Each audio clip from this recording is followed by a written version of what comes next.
The Hunt for America's Deadliest Hitman. Now, in reality, this is me. You know, I'm basically, my hidden identity is truly revealed. Y'all remember the movie American Sniper? That was actually based on me and the tales I had in World War II, right? I had an amazing time in World War II, just, you know, sniping people because I was the best at it. Cap, LeBron, I'm not capping. I'm not capping, all right? And you know what? You could search up history on this. Actually, I'm not even supposed to be revealing what I've done, but you know what? It don't even matter, bro.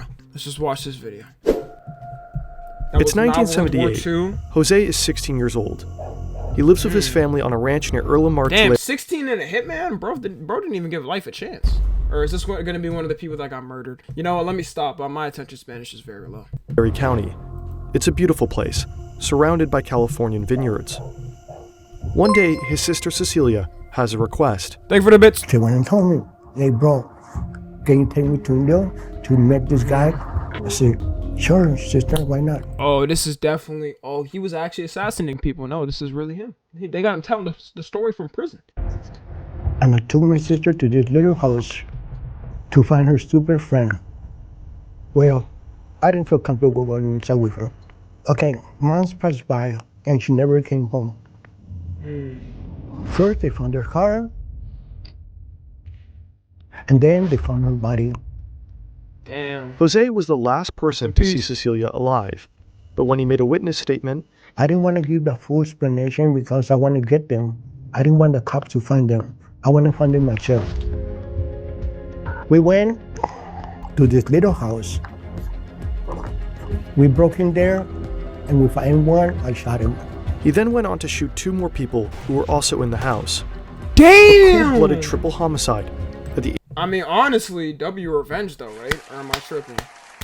I mean, it seems like a good start off rip. He got revenge for his sister being killed by these dudes. I'm pretty sure they got killed by these dudes, right? So, like, it's kind of starting off good. Age of 16. In the following decades, Jose will kill more than 30 people. What begins with a young act of revenge ends in one of the most ruthless hitmen for the Mexican drug cartels. Oh, his victims are scattered across the entire... I just want to say a PSA message to the cartel. You know what I'm saying? Just keep doing your thing. I got no problems with you guys. I love living my happily, humbly citizen abode of a life. I am truly let's just get that clear, you know. Entire U.S. and of course in his home county of Tulare. He has taken the lives of both young and old, drug dealers and farm workers. We got beef with the cartel. Who was we? It will take over 30 years police from 3 different states to bring him down. This is the story of Jose Manuel Martinez, El Mano Negra, the Black Hand, one of America's deadliest hitmen. What did you say? Let's go.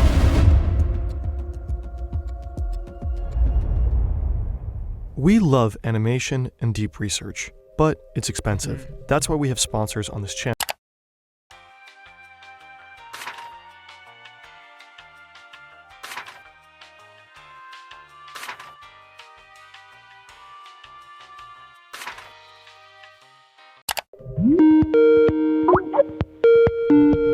Yo, I haven't, bro, this just gave me so many memories just flushed through my head just off of that sound effect. I haven't heard that in so goddamn long. It feels good to kind of hear it. Nostalgia.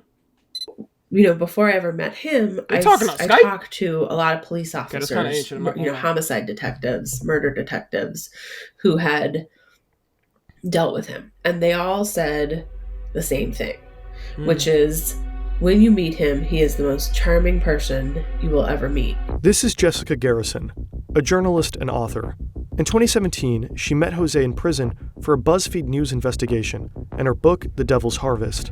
I hate rapists. The perspective of his family was that he was the person in the family who always took care of them. If you were in the hospital, he was the person that would come visit you. If the hospital wouldn't let you in, he was the person that would find a way to like hoist children up to the window so they could wave at you. I think he was not a person who anyone who just first met him ever suspected of being a multiple murderer. How does I'm gonna be real, bro. The people that kill the most people or just hurt the most people, they always look like very nice. That's cap. Okay, that's definitely cap, bro. But like, I don't know, bro. You never know who could be. No, you know what would be the saddest shit, bro? I literally saw a video of this dude that was like an EDP, and they were literally like, they caught him on video, but they were singing happy birthday to him before that, and he looked like the nicest old man ever, bro. It's kind of sad. A light, loving family man turn into a mass murderer? Martinez is born in 1962 in Fresno, California. That's why he's a U.S. citizen, but he grows up in Mexico until the age of 11. He then moves with his family to a ranch near Erlenmart.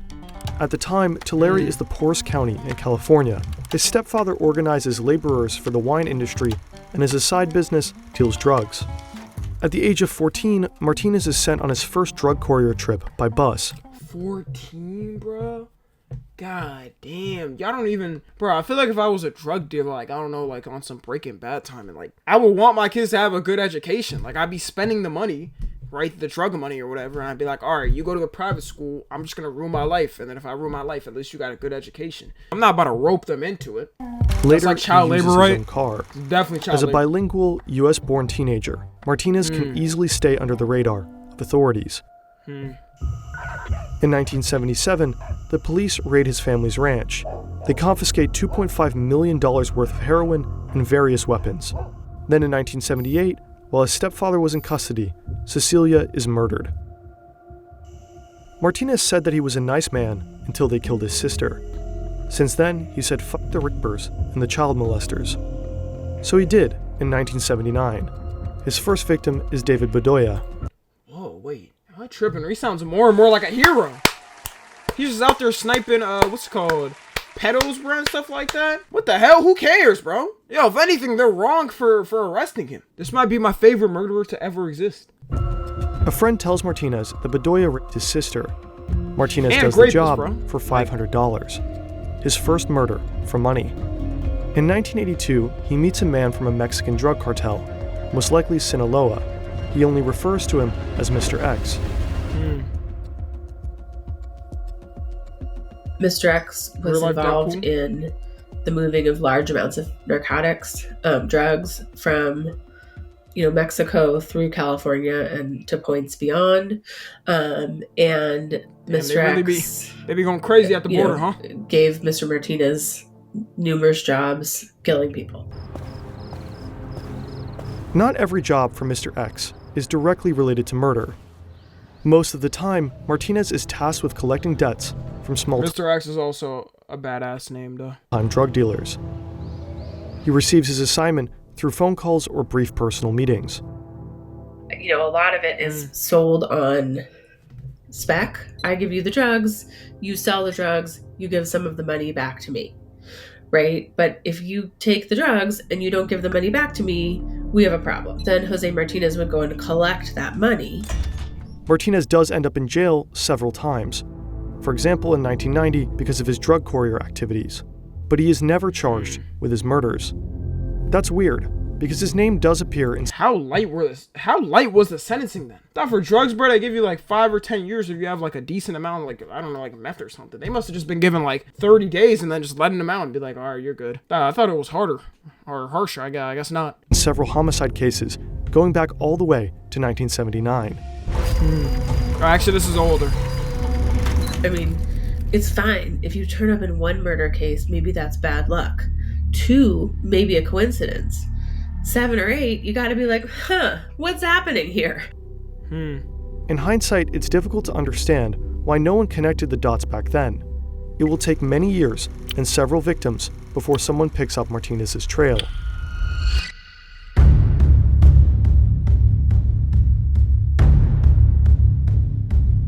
November 2006, Martinez flies to Florida to deal with a 20-year-old named Javier Huerta. Javier is accused of stealing 10 kilograms of cocaine worth around $170,000. Shoot, I'd be mad too. I probably would have done the same thing, whatever he's about to do. Martinez keeps a close eye on Huerta for a few days, and then he decides to strike. I called Javier Huerta. They told me that you're a Missouri worker, and I want you to come so you can give me an estimate price for my house. They got in, I locked the door, when I turned out. Now, you know what's crazy, bro? Your neighbor really could be drug selling like some massive cocaine or something. You would never know. And you would really never know. I wouldn't be surprised if somebody got busted in my neighborhood. Low-key, there's this old creepy man like a couple doors away or something like that. He's always like itching his neck near where I live. And I'm just kind of looking like whenever he passes. So I don't know, bro. I make sure not to give him too much of a stank eye because like you might just get me assassinated or something. I already know facts. I have my guns out. Motherfucker hit the floor, and this ain't good one, I tell you. You stole 10 kilos from cocaine from me. If you don't get my money in 30 minutes, I'm gonna call my friend that is outside your house, and he's gonna shoot your family. Damn. Not the family. Martinez gets the money. $150,000 are buried in Huerta's garden. He shoots Huerta and his colleague 4 times each. He binds their hands with zip ties and puts their bodies. Yeah, I'm not gonna lie, bro. If you're like a drug dealer or whatever, they're like, all right, I won't hurt you or whatever. Just put the money in the bag, bro. They have no reason not to just murk you right there. Because, like, it's not like you're gonna report to the police or whatever. So, and they can't trust you, bro. So it's like, it don't even matter. You better just get murked. In Huerta's truck.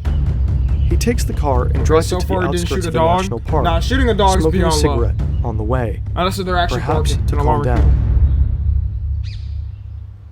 After the job, Martinez flies directly to his daughter's home in Alabama.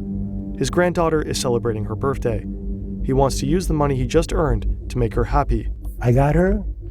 I took her to Toys R Us, where a kid can be a kid. Damn. I told her, babe, because I love you with all my heart, me and you, we're gonna walk in the store, and for 1 hour, you can pick whatever you want, okay? While Martinez is treating his That was like every kid's dream, bro. Shit, my parents would be like, what the f is that toy? Put that shit down, bro. Put that shit down and help me walk around and find these groceries. I was not getting, I got one toy, I average one toy every 3 months or something. Daughter at Toys R Us. Investigators Some in kid asked me Florida what Toys R Us discover is. Huerta's truck with the 2 Hey. dead bodies. Yo, Webster with the tier 1. They find a Mountain Dew can in the center console of the vehicle, with a cigarette butt laying in a puddle of the yellow-green liquid. They send the cigarette butt to a lab to check for DNA traces, but the test is not conducted right away. The evaluation probably isn't a big priority. Huerta was a construction worker and had many co-workers in the car with him, so investigators had little hope of a hit. In fact, the results won't reach them until years later. Martinez escapes conviction for the murder of Huerta, at least for the time being. In 2009, Martinez kills a man named Joaquin Barragan in Earl Mart for $8,000. Damn, only 8 G's? Okay, that's kind of low, man. Like, come on, bro. You could have gone a list. I understood the 170,000, but like, only that much? Come on. He used a woman as a lure. She brought drugs from Barragan, contacting Martinez when the meeting was set. 3 days later, Barragan's body is found under a blanket, his hands bound with zip ties. The police questioned many people in Earl Mart about the murder. They learned that Barragan knew he was being pursued by a contract killer known as El Mano Negra, the Black Hand. Knew he was being pursued by a contract killer known as El Mano Negra. I think it's pronounced Negra. Negra. Like that. Like that. I don't think you pronounce it right. Just saying. The Black Hand. A woman tells investigators that Martinez... It's black in Spanish. Really, guys? Really? I know, bro. I feel like some people take it serious when I'm like, hey, yo, racially motivated. Like, I'm obviously joking, bro. tried to hire her to lure Barragan to a remote location. Others say that El Mano Negra is in fact Martinez's nickname. The investigators don't have enough evidence against him, but they still decide to make a move. They arrest Martinez for violating probation, but when they knock on his door, he scrambles out his phone, removes the SIM card, and swallows it. Nothing else on there can incriminate him. How is he about to get that out? I never understand when like criminals do that. They swallow things or like they shove it. Y'all know how I forgot what it's called, keistering. I don't know why I know the exact name of how they do it in prison, but like they literally shove the drugs up their ass or whatever so they're not caught. Bro, eventually don't you feel it? And when you swallow something, how do you get that out? I don't know. I'm just asking too many questions. When the police question Martinez, he claims that everyone in Earl Mart is lying, and that he didn't kill Barragan. Well, wouldn't it be dissolved by the They acid send in the him to stomach? prison anyway for violating his probation terms. When Martinez gets out of prison about a half a year later, he directly marches to the Violent Crime Division of the Tulare County Sheriff's Office. He wants his white Chevy Suburban back that the police had seized from him. Martinez agrees to answer a few questions from the police in return. He hints that he is a collector for a Mexican drug cartel from Guadalajara, and he also claims to know that Barragan was murdered, not due to debts, but because he was a rat. The investigators are suspicious. They suggest a lie detector test. These aren't technically valid ways of determining a lie, but police will still often use them for investigations. Martinez agrees. He is asked several times if he knows who killed Barragan. Martinez, of course, denies that he killed him. The lie detector's response to Martinez's answers are clear. Deception is indicated. Our lie detector's not accurate, though. I'm kind of scared if I get arrested. A lie detector pops up, they're like, did you kill this person? I'm like, no. And just because I'm nervous, my heart starts beating, and I just get caught. That probably happened to me. Still, the investigators' hands are tied. Without clear evidence of a confession, they can't pin Martinez down. In the end, the Black Hand once again slips from their grasp. The cigarette butt is still in the lab. Why do they still use police in Florida have other cases to handle, and they forgot about those bodies in that trunk. It looks like Martinez can just keep going on forever. But then something happens in Alabama.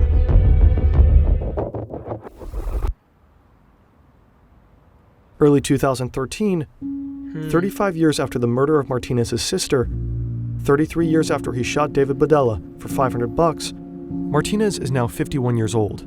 He is once again visiting his daughter in Alabama.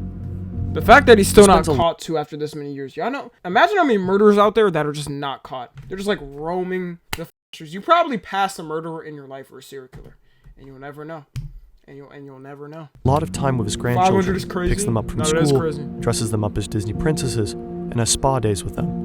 His daughter knows he's a criminal, but she thinks he's just a smuggler who helps to bring people across the border into the US. While at her home, Martinez has an idea. He learns that a friend of his daughter's partner needs help collecting a debt. He'll help him, but in reality he just wants to learn from the friend a little bit about his daughter's partner, Jaime Romero. Is he a good guy? Oh, I thought he was about to smash, like, the girl or something. He meets with a friend named Jose Ruiz. I'm too dirty. In the car, Martinez asks Ruiz about his daughter's partner. Ruiz says Romero is okay, but he proceeds to call his girlfriend names and a terrible mother. He doesn't realize it's Martinez's daughter. No. Oh, he definitely about to be like, what'd you say? He's about to get murked. And so how he gets Martinez decides to forgive him, realizing that we're all human on this rotating rock in the void. Oh. And naturally, we can all make mistakes. Kind of surprising. He patiently tells Ruiz, hey, I'm her father, and that's not a kind way to speak about my daughter. No. Martinez decides that Jose Ruiz must die. But not right now. Yo. People saw them together, so he returns to California for the time being, and Ruiz is allowed a few more weeks on Earth. On March 4th, 2013, Martinez is back. He goes on a little tour with... Bruh, the crazy thing is, like, the dude didn't even know. He was like, damn, bruh. He was really like, damn, yeah, I don't really know your daughter, bro. I didn't know it was your daughter, but... Romero and Ruiz. They stop to stretch their legs in a remote national park. Took it too far. Martinez pulls out a gun, points it at Ruiz, and says, the woman you insulted is my daughter, you bastard. Now you want to say it? Fucking dimwit. Say it when it happened. Then he shoots him twice in the head. Wait, be careful, bro. They're gonna get you.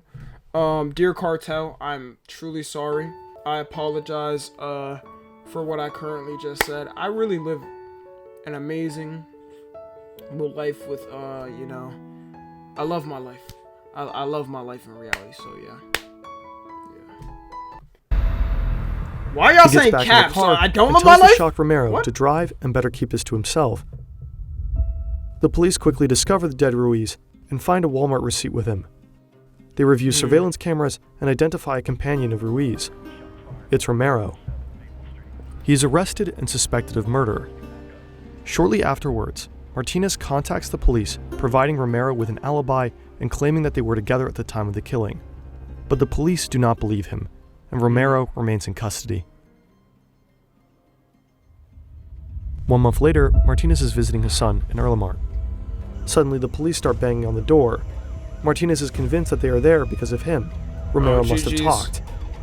He flees the house, and a sheriff deputy named Crystal Darrington gives chase.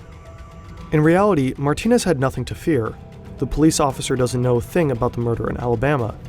She had come to visit Martinez. Slipped up. Every murderer, every criminal, they eventually slip up, bro. That's exactly how it happens. That's why you gotta stay a civilian, you know? Me personally, bro, if I'm robbing something, it's gonna be like, you know, it has to be less than 1,000, you feel me?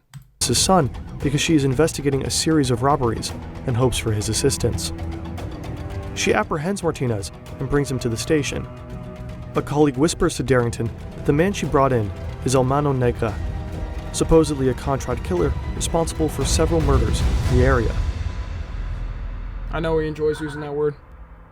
They could arrest Jose Martinez and hold him for being a felon in possession of a gun. And instead, he convinced them to let him go. And he offered to get them, get bad guns off the street. We have a lot of... No way this dude is making it out, bro. How was this dude still up and just chilling? How?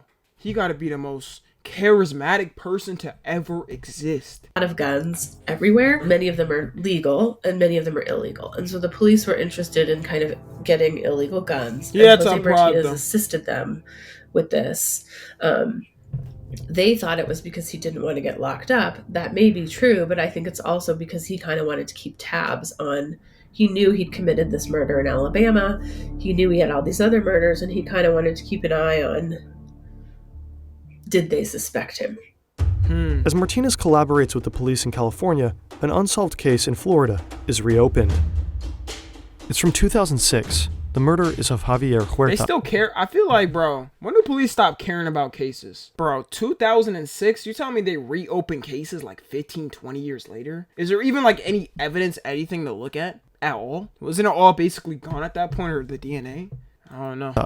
Investigators finally received the lab report regarding the cigarette butt in the Mountain Dew they found all those years ago.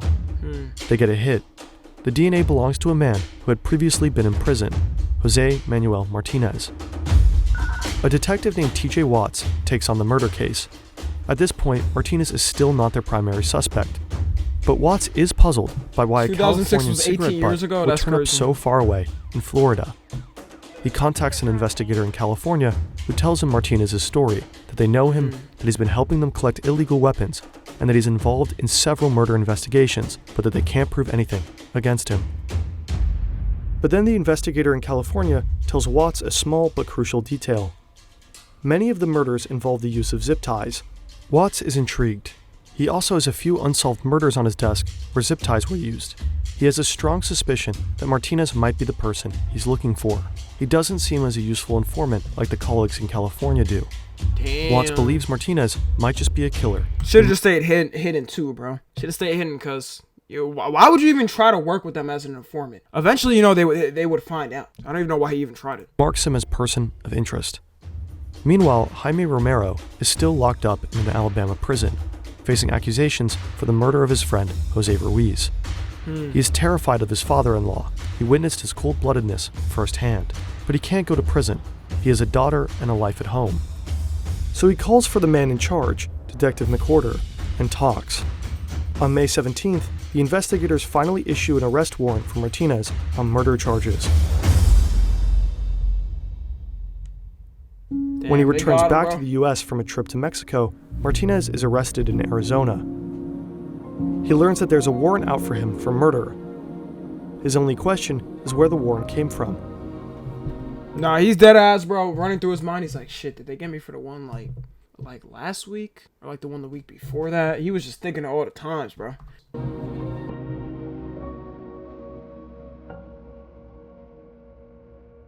McWhorter is the first to hear about Martinez's arrest at the border. He immediately sets off for Arizona to personally bring him back. On the way back to Alabama, they talk about life, the military, and even share a pizza at the airport.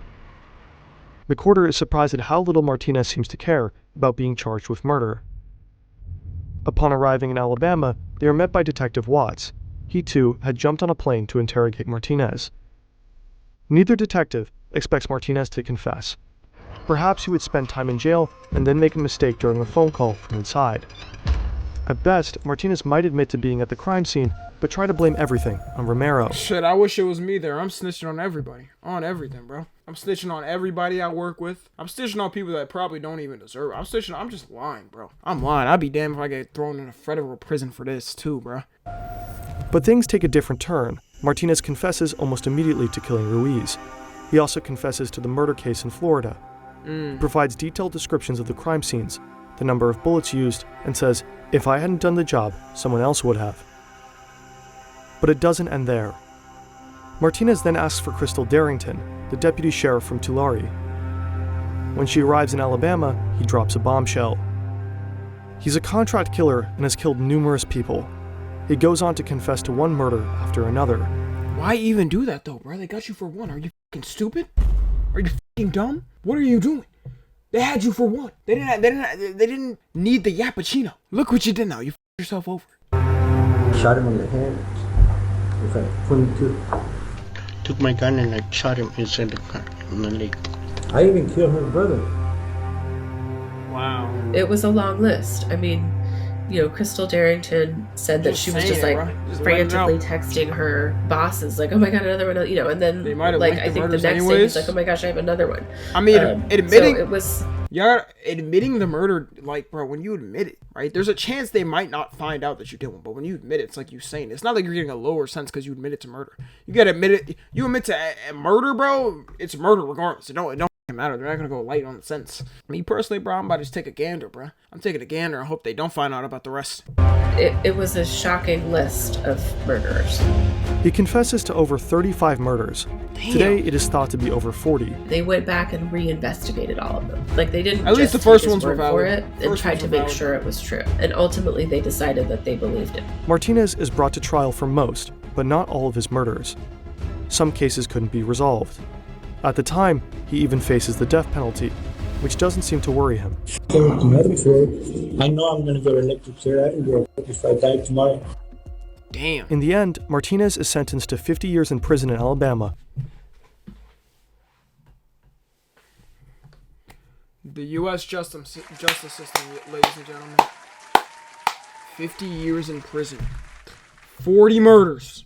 40 murders! And he gets 50 years. You gotta think of, there's people in prison that have done, I don't know, different crimes that have gotten more, like, less violent. That don't have one murder. It's not even a murder charge. They have more time. I don't know who his lawyer was, bro. Whoever his lawyer is. I don't know if you got Jay Oma. Goddamn, better Saul Goodman, bro. I don't know who he got. I need that lawyer, though. For the murder of Ruiz, life in prison without the possibility of parole in California for 9 murders.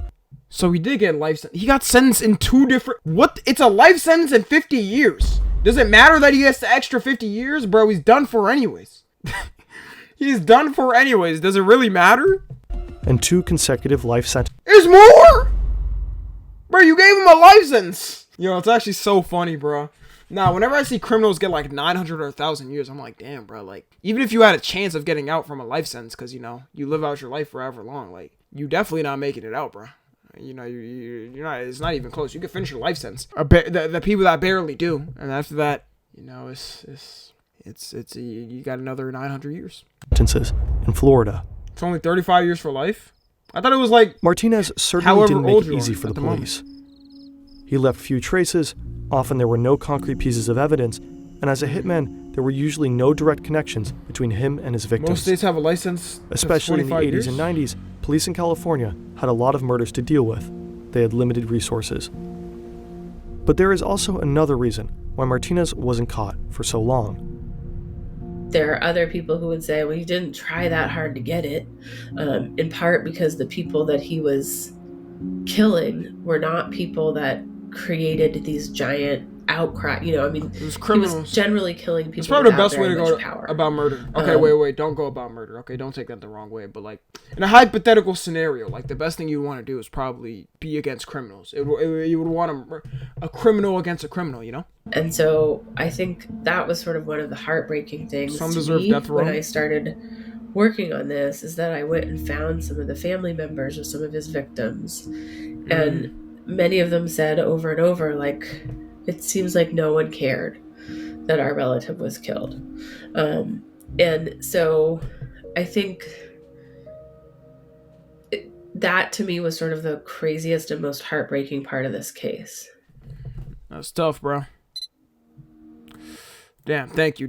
Video, man. Hey, listen, y'all. I think the best lesson here is don't murder anybody. Okay? Don't murder anybody, because if you murder somebody, then they die. Alright? Shocker. They die. And you don't want people to die, you know. Well, some people probably definitely do deserve it. But yeah, I really don't know what to say. If you're watching this on the tube, join the Discord.